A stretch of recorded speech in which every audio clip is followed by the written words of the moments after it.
Hello दोस्तों, अक्सर लोग हमसे पूछते हैं कि सर मुझे बहुत ज़्यादा कमज़ोरी या सुस्ती का एहसास हो सकता है, क्या इसका कारण हो सकता है?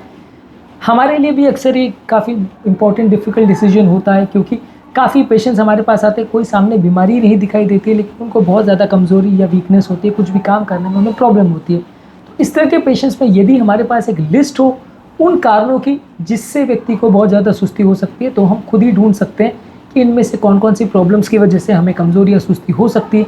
यदि इनमें से कोई प्रॉब्लम या इश्यू हमारे केस में एप्लीकेबल है, तो हम खुद उसका निवारण करके देख सकते हैं कि हमें फ़ायदा हो रहा है कि नहीं। टॉपिक पर जाने से पहले जो लोग हमारे चैनल पर नए हैं, उन्हें रिक्वेस्ट करूँगा कि चैनल को सब्सक्राइब करें, वीडियोज़ को लाइक करें, शेयर करें, फॉलो करें, कमेंट करें, पूरा देखें।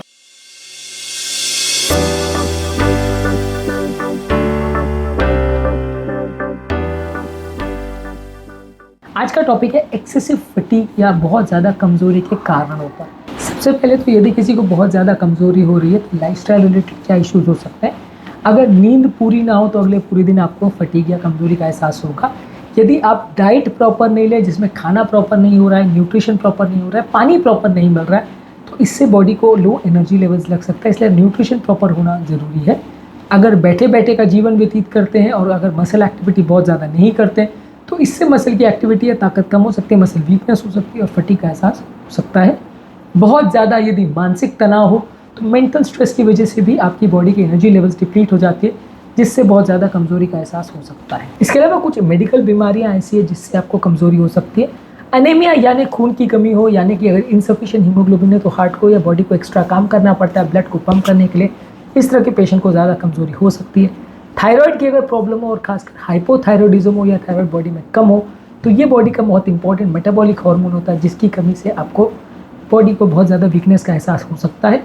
इसके अलावा कोई और क्रॉनिक बीमारियां हों जैसे chronic fatigue syndrome, fibromyalgia, auto immune disease, cancer, diabetes या कोई भी हार्ट की बीमारियां, ये सारी चीज़ें आपको बहुत ज़्यादा कमज़ोरी का एहसास करा सकती है। इनमें से यदि कोई बीमारी है तो उसका अप्रोप्रिएट ट्रीटमेंट करना पड़ेगा। बॉडी में कोई इन्फेक्शन अगर मौजूद हो, जैसे सिंपल फ्लू हो या कोई वायरल या बैक्टीरियल इन्फेक्शन हो बॉडी में, तो इसको जब तक बॉडी फाइट करती है तब तक बॉडी में बहुत ज़्यादा वीकनेस या कमज़ोरी लग सकती है।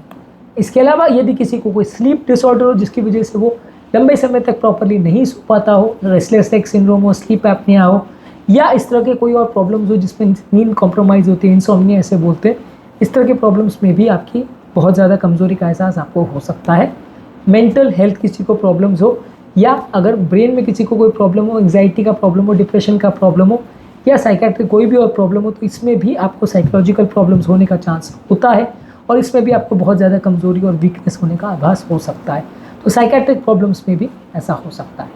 अब बात करेंगे कौन से मेडिसिन और उनके ट्रीटमेंट से ऐसा हो सकता है। कुछ मेडिसिन, खासकर ब्लड प्रेशर की मेडिसिन, कुछ मेडिसिन जो पेशाब बढ़ाने वाले काम करती हैं, ये सारी दवाइयों से बहुत ज़्यादा लोगों को सुस्ती का एहसास होता है। इसके अलावा डिप्रेशन के लिए दी जाने वाली दवाइयाँ, एंटीसाइकोटिक मेडिसिन और नींद की दवाइयों से भी बहुत ज़्यादा सुस्ती का आभास हो सकता है।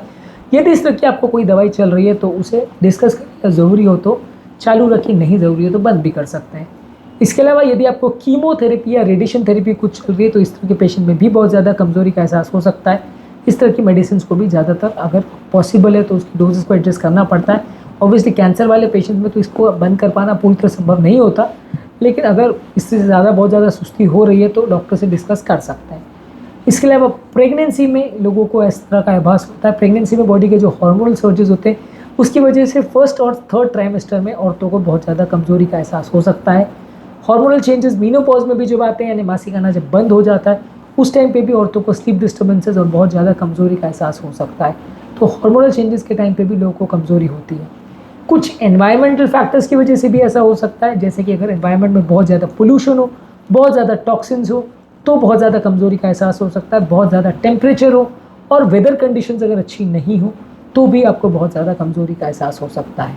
तो यदि आपको इनमें से कोई भी प्रॉब्लम सामने दिख रही है जिसकी वजह से आपको कमज़ोरी का एहसास हो सकता है, तो उसको आप कट डाउन करने का या अवॉइड करने का प्रयास करें। सारी ही बीमारियाँ या ये सारी ही प्रॉब्लम आपकी सुस्ती कमज़ोरी को बढ़ा सकते हैं। इनसे बच के आप अपनी प्रॉब्लम्स को कम कर सकते हैं।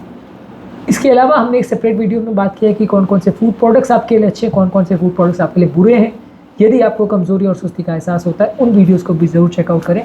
टॉपिक एंड करने से पहले जो लोग हमारे चैनल पर नए हैं उन्हें रिक्वेस्ट करूँगा कि चैनल को सब्सक्राइब करें, वीडियोज़ को लाइक करें, शेयर करें, फॉलो करें, कमेंट करें, पूरा